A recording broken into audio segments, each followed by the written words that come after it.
What's up, everybody? Welcome into the FYF live show on this beautiful Wednesday, February 4th, 2026. The The year Lord of of our Lords Lord Day. and Savior, Drake May. Or is Sam Darnold our Lord and Savior, JL? Sam Darnold could be our Lord and Savior. If you had to pick one for the rest of your life, Sammy Darnold or Drake May, and you are going to follow that man into battle until your end, which one is it? It's Sam Darnold. Really? Sam Darnold. That man, I watched that man on live television say, I'm seeing ghosts. And now he's playing in the Super Bowl. Know what I mean? Like that's a man that I've seen face adversity and bounce back from it. Like Drake May, don't get me wrong, he probably will face adversity. He's got challenges and stuff like that. But I've seen Sam Darnold do it. I've called him Sam Darnit for years because he was certified bust, not going to make it in the league. And now here he is, led Minnesota, a certified darn it. He led Minnesota to 14 wins last year, and he's playing in the Super Bowl this year. I like that comeback story. So I'm following Sam Darnold into battle. You taking Drake May, or are you with me? I think I'm taking Drake May, mainly just because I feel like where they're going to end up. Like Drake May, he never really had to go through this journey, which could make Sam Darnold stronger, but also just having an easy path could have made Drake May stronger. We don't know. Yeah, he doesn't have sometimes scars make you stronger, but sometimes they weaken you. You get punched enough times. He hasn't been punched enough times yet, so he could just have all that power soaking in. Yeah, can't have that. We got some people in the chat ready to hang with us today, talk some ball. Craig said, I think Jim Harbaugh is JL's doppelganger. If JL was an older, tired, and worn NFL coach. Or is it John Harbaugh? I don't know. The one on the Giants now. I do that about 50% of the time when I mention a Harbaugh to JL. I'll say Jim, I mean John. I'll say John, I mean Jim. Yep. Like if you got kids, different first letter makes it so much easier for everybody involved. This could have been Tom. This could have been Tom Harbaugh. Tom Harbaugh. Yeah, it could have been. I don't know. My mom calls every of her kids the other one's name. So I'm not really convinced that changing the letter is going to do anything, Simon. And Dame said, hello, peeps. What up, Dame? Welcome, man. Glad to have you here. Welcome. Good to see you, my friend. John Luke, last night was the NFL Pro Bowl games. I have not watched it yet. I've got it recorded. It's on the docket to watch later today. But I know you watched a little bit of it. Was there anything that stood out, either football, non-football related, corgi related, flag football related, skills competition that you want to bring up? Yeah, I watched it a little bit. Maria and I watched it, and honestly, I just got a little bored throughout it. It felt kind of forced, like they're forcing the flag football thing a little bit. And at some point, like they had all like this just superstar cast announcing the game, commentating the game. Ryan Clark, Jason Kelsey, Pat McAfee, everyone involved in the game of football and football broadcasting was there involved in this game. But it just felt like, I think we said it on the morning show before, like we just want to have, like, the Pro Bowl would be so much better if it was just a crazy game show, like a bunch of obstacles, a big field day, something crazy that they had to do that wasn't football related.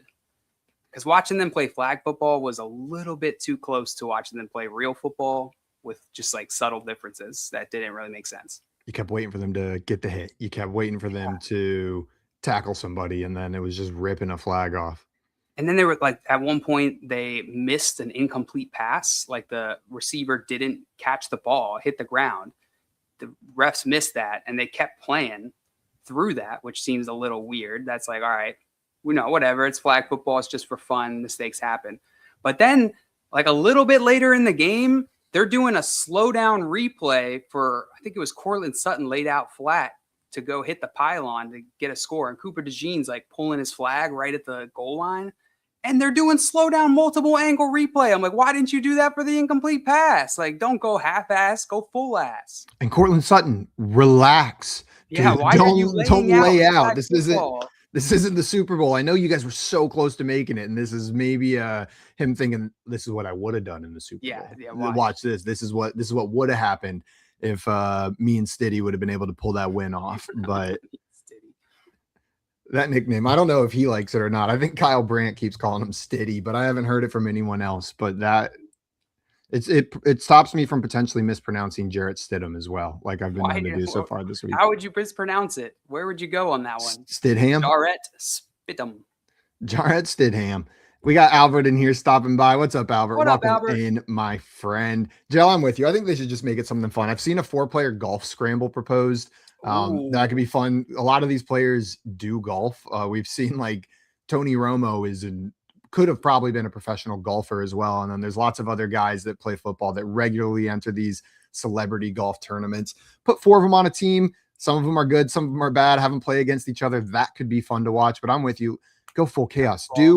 Do Family Feud, AFC versus NFC, and each team throws 5 people up there and they've got the trivia pulled up. Then do an insane egg toss. Maybe when you were in elementary school, did you ever do like world's craziest catches? That's what we called it. Me and my friends would just like, okay, throw the ball over there and watch. I'm going to like run this way, then dive backwards and try to catch it through my legs. Like a slam dunk contest in the NBA, but do it with catches. You get to pick the guy throwing you the ball. You plan it ahead of time. This is where I want it. Maybe there's props, maybe there's not, but have a dunk contest style crazy catch competition. I think would be so much fun. That would be really fun. I like that. Maybe like involve some trampolines or something. Exactly. If you want to go like Blake Griffin and throw a car in there or something, you can do whatever you need to do. One thing I'd love to see now that you brought up like the kid fair games is, do you ever go to one of those fairs where they have like a cherry picker and some guy's up there with like cartons of eggs? Yeah. And you pay and you stand at the bottom on the ground and the guy at the top drops an egg from the top and you got to catch it without it breaking. Who's got soft hands in the NFL? Yeah. Have you ever seen that? I have seen that. Who's got the softest hands? I bet there'd be a lot of cracked eggs. So many cracked eggs. Where I thought you were going at first was like have them all build like straw structures, like drinking straws to try to protect the egg as you drop it off. That'd be really funny too. Like a little bit of science fair thrown in there. Engineering semester project thrown in there. If it's not going to be a real football game, they should make it as enticing to the players as possible. Put it back in Hawaii, make the games fun, have a reason for them to want to go there instead of like, oh, well, you can come to the city where the bowl is that you're not playing in and do a diet version of the game with a lot of players that were alternates because the main guys didn't want to do this. Like, stop making them feel like losers. Maybe do it after the Super Bowl and make Super Bowl players eligible for this. Know what I mean? Like, it's a Pro Bowl. It's not just like the best players besides the ones on the 2 best teams. I think there's more they could do with it. I'm still going to watch it later today. I'm excited for the Corgis. I've heard a lot about them, but besides that, not looking forward to too much on it. It'll probably be some background noise. Yeah, it feels like they could do a lot better there. The players did seem to kind of have fun after a while, but it seemed like that wasn't really like designed. It just sort of happens that way. Yeah. John Luke, today I wanted to talk a little bit about running backs. We've been hitting on Super Bowl week, Pro Bowl week, but Dynasty season never ends. And it is the time of year where it's all about getting that edge on your opponents, maybe looking for little secret pieces. But we're going to start at the top. What I looked at before this show is I was looking at the 2024 and 2025 top 12 running backs, where the overlap is, who made it in 2024, who's new on the list in 2025. Look for some consistency here. Maybe we can look at trends. What I want to know from you is how many players of the top 12 this year, 2025, do you think were also top 12 running backs in 2024? Ooh. What's the overlap on this list? Okay. Do you need a number or you need names? However, a number is what I'm looking for, but if saying the names helps you get to that number, then we can start listing names. Okay. In top 12. So you got Jahmyr Gibbs. That is correct. He was number 1 in 2024 and number 3 this year. Cool. And then Bijan. Number 3 in 2024 and number 2 this year. Okay. Devon Achane. He was 5 and 5. Mr. Consistency. The PPR. This is PPR as well for people listening. This is full point PPR for these running backs. But he is the 5th running back in both 2024 and 2025. This is now where we're getting into some sketch territory. I'm trying to Chase Brown. Chase Brown, good pull. He was 10 last year in 2024 and 7 this year in 2025. So that's 4. I don't know if Saquon got top 12 this year. Let's go Saquon. So close. There's 2 guys who were so close. He was number 2 in 2024, but he was 14 in 2025. Damn it. Okay, Saquon Barkley, not not part of the top 12, double 2 years in a row. Who else is in there? Let's see. Is Josh Jacobs? Josh Jacobs is the other one in that category I just mentioned. He was number 13 this year and number 6 in 2024. So Saquon Barkley and Josh Jacobs were sniffing that list. I'll tell you, there are 4 more names that you have not said. So 8 of the top 12 are repeat offenders on this top 12 list, which I need to go back and look how common that is, but it feels high. Feels high, doesn't it? Yeah, it feels really high. Is Derrick Henry on that list? Derrick Henry is on that list. The King, he was number 4 in 2024 and number 8 this year. Now it's tough. Seattle, no. CMC didn't. The year before, I don't think. I think he was really hurt. And who else did really good this year? Jonathan Taylor. I can't remember how he did. Jonathan Taylor. Let's go for it. Number 12 in 2024 and number 4 in 2025. You mentioned Christian McCaffrey. You were right on that one. He was new on the list in 2025. No, he was 69 in 2024. Number 1 this year, obviously because of injury. So CMC was not included. CMC was not included. He's one of the 4 new guys on the list this year from last year. Okay. Who the heck am I missing now? Oh, no. I don't think ETN. Is ETN in there? No.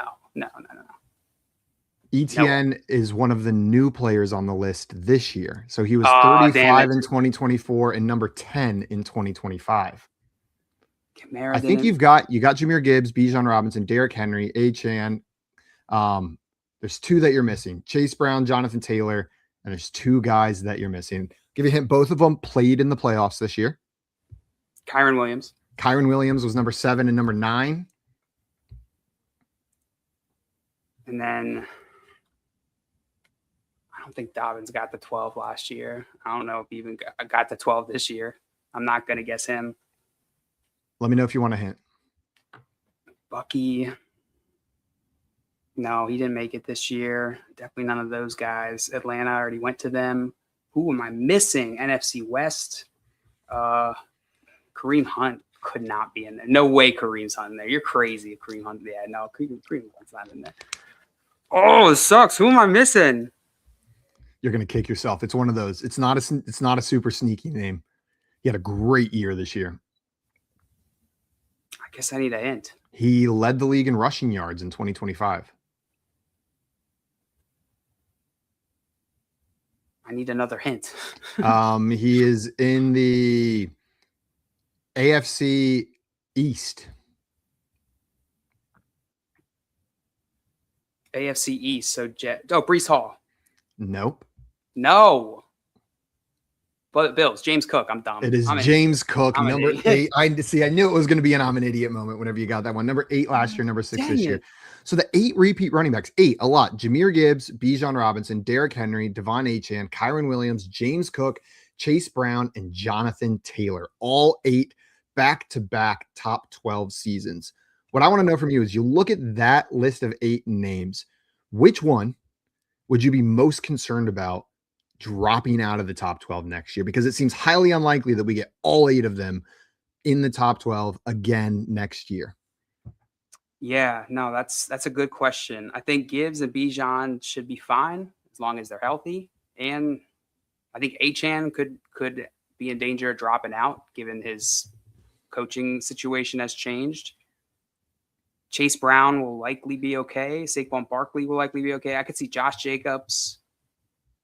I hope Derrick Henry doesn't fall off. I could see Jonathan Taylor. Kind of all those old guys definitely have the risk. So it's kind of like 2 categories. You've got the old guys like Derrick Henry and Jonathan Taylor, who are top 12 guys. Then we'll put Saquon and Josh Jacobs when they're at 13 and 14. For the sake of this discussion, they were pretty freaking close. Yeah. But we never know when that drop-off is going to come. And then the guys with coaching changes, significant coaching changes like Achane. I think more so than James Cook, I'm worried about Achane just because he seems like more of a specialized player that really fit in the Mike McDaniel system. Mike McDaniel loved those little fast guys. Know what I mean? Like he was building an offense of little fast guys, and that's where Achane thrives. He's still fast. He's still little. But a new coach in there could maybe want to go a different way with their lead back, someone who's more of a bruiser instead of this speed guy. Yeah, no, I could see that. He was so good, though. It's hard to believe that if The bad scenario for Devon Achane is if they just don't use him. They keep him and don't use him. But yeah, if he goes to another team, I have to believe there's other teams out there who would love a Devon Achane, given how he played last year. I'm with you.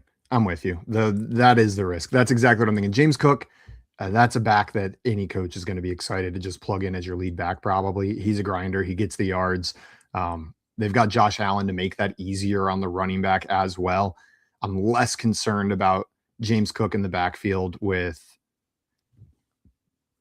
Josh Allen than I am about Devon Achane. And they've got some continuity in coaching. Know what I mean? It is a new coach, but they promoted their offensive coordinator into the head coach position, the same offensive coordinator that made him the league leader in rushing yards last year.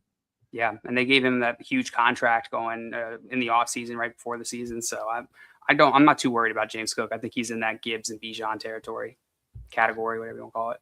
Jonathan Taylor, I feel like he's so good. So he'll probably, if he's healthy, be at least a top 15 guy. But range of outcomes, he could be the number one running back if we see Daniel Jones come back and the Colts look like this team that they looked like at the beginning of the season. Offense runs through him. But I don't think that's a guarantee. The Colts were, the people who know ball say they weren't a surprise. They saw it coming. The Colts, you could have seen that coming from a mile away. But I think most people were a bit surprised at the Colts' offensive success at the beginning of this season. Yeah, I think it came down to whether you believed in Daniel Jones or not, because the Colts system as a whole didn't look terrible. It was just that all of their quarterbacks did. So Daniel Jones plugging in there was nice to see. I could see them doing that again, but it does feel like a lot more risk than the other guys, where if Jonathan Taylor gets drafted like where he finished going into next season, that's going to be too high for me. Yeah, I tend to agree with you. I'm not overpaying for an aging running back with a maybe questionable situation going on right there. Yeah. Kyren Williams is a name that I'm always confused about. I don't think ever drafted Kyren Williams. I don't know why. I just haven't bought in. And I'm wondering if this is another situation like with Derrick Henry, where I kept predicting the downfall and then finally I just said, F it, drafted him and it worked out great. Or is this a situation Matthew Stafford ends up retiring? The offense looks a little different. They bring in another young running back. Or do you think he's safer than I'm giving him credit for? I think he's safer than you're giving him credit for.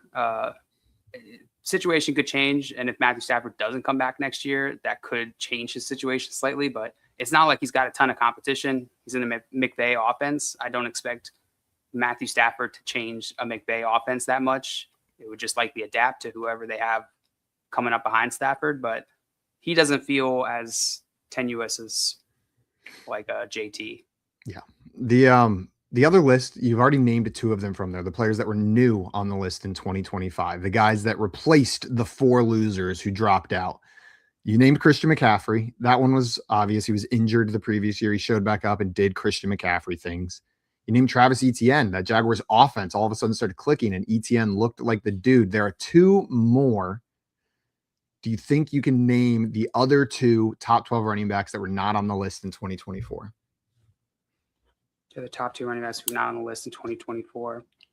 Guys that made the list in 2025 but did not in 2024. Does rookies count? Are there rookies on this list? There's one of the remaining two is a rookie. The other one is not. Is the rookie Quinshon Judkins? It is not. Damn it. Scatterbo didn't play enough. Omarion Hampton didn't play enough. Travion Henderson. Nope. Damn it. AFC. It's going to be another I'm an idiot whenever you remember it. I hate that. I hate that you're telling me that. I can't remember all the teams right now in my head. It was the worst team in the league. Oh, yeah. Ashton Genty was the number 11 PPR running back this year.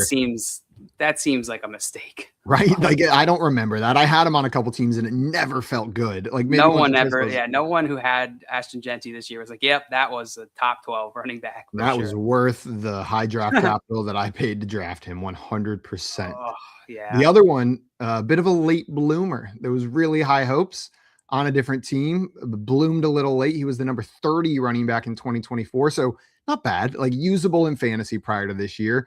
But this year, especially at the beginning of the season, it was like, oh my God, look at this running back value I got in the middle to late rounds. And he is winning me this week. Chuba Hubbard.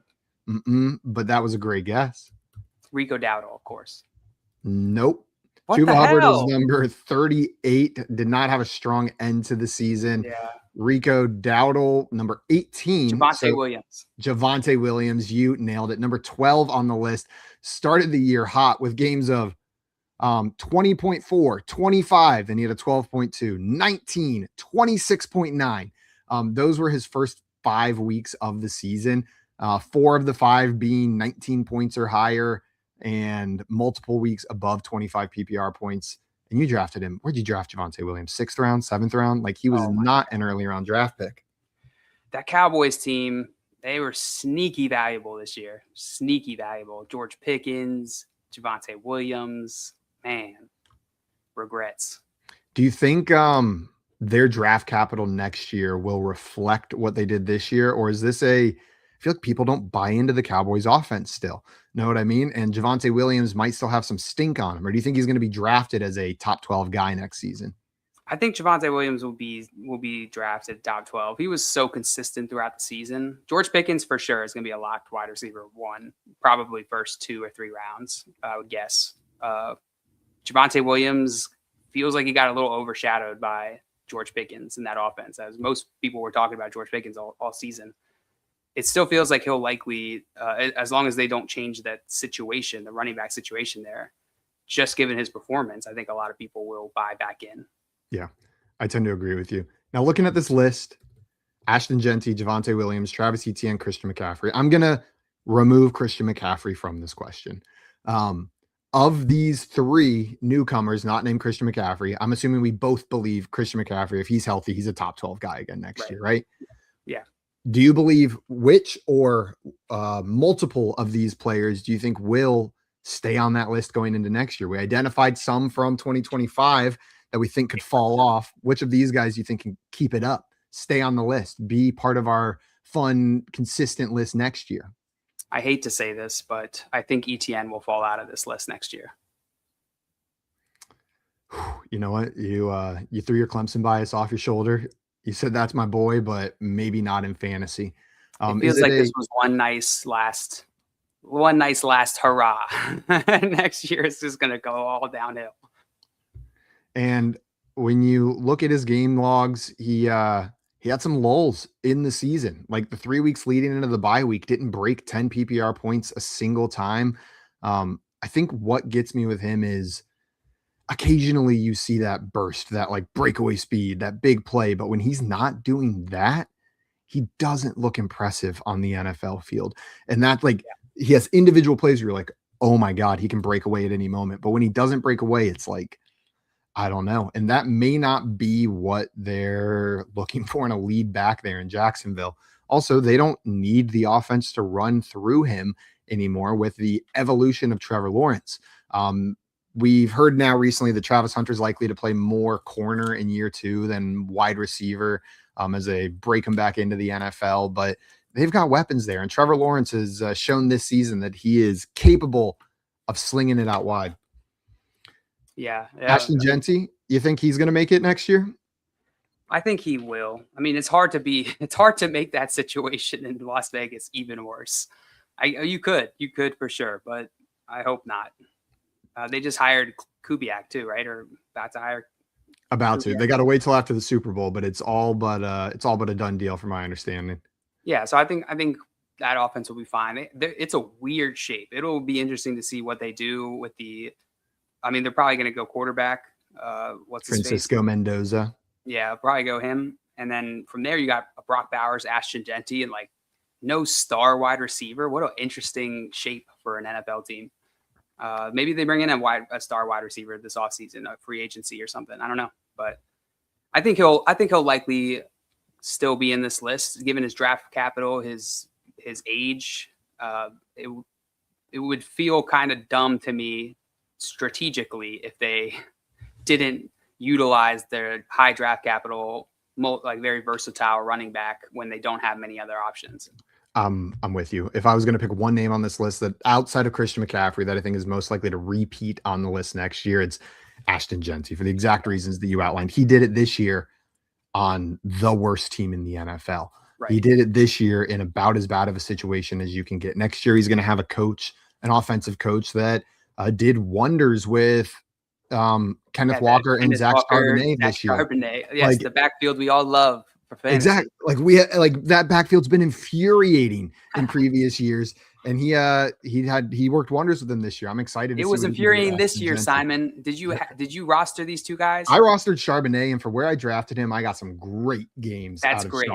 If you drafted Walker, you did not. you felt bad the whole season, and if you drafted both, you hated yourself all season. So, is there a Sharbs to ruin the Ashton Genty vibe there in Oakland? I just called them the Oakland Raiders. The Oakland Raiders throwback. I'm trying to look. Not yet, but do they have anyone else on the roster that currently, or is it all going to be in the draft? Is he still on that roster?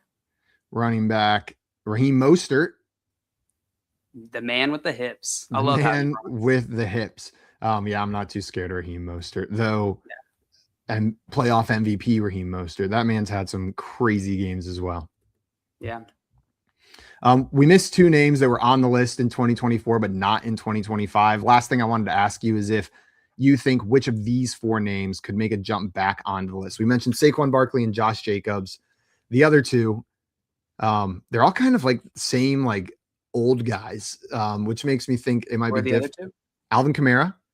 He was number 9 in 2024, number 46 this year. And then James Conner, number 11 in 2024. James Conner, I kept wanting to say his name, but I knew that he wasn't in the top 12 this year. He was too injured, right? So his was due to injury, and Alvin Kamara also missed the end of the season injury, but wasn't having a great year necessarily before that either. Yeah, Kamara feels like he is part of that JT territory, like even worse, maybe even more out on that ledge where he could just get dropped all of a sudden. Who was the other one? It was Saquon Barkley, Josh Jacobs, Alvin Kamara, and James Conner. I feel like James Conner is also in a prickly situation with Arizona Cardinals. That pretty much everything is going to change there from last year to this year. Saquon, I think he'll be fine. Likely, I think the Eagles just need to work out some of their issues and then make another high probability run at it. And the last one was Josh Jacobs, and I think he could do it too. I would put him in between Jonathan Taylor or in between the old guys, Kamara and the other one I mentioned. Can't remember anybody right now. Who? Yeah. What are we talking about? Josh Jacobs, I think, is going to be the most boring option on this list. I think people aren't going to be excited to talk about him, but that usually leads to draft day value. That usually leads to getting a little edge. We're talking more redraft here, but even in a dynasty league, I think you might be able to trade for Josh Jacobs at a discounted price. He was number 13 running back, but there's not much excitement or buzz. He feels like an aging running back on this team that people aren't too hyped for right now, even though they made the playoffs. People don't love this Packers offense. They don't believe in Josh Jacobs. He was a number 13 PPR running back. He had game-winning weeks this year. He had games of 32 points, 23.2 points. That's pretty much it. He had game-winning week. But besides that, he was fairly consistent the rest of the season.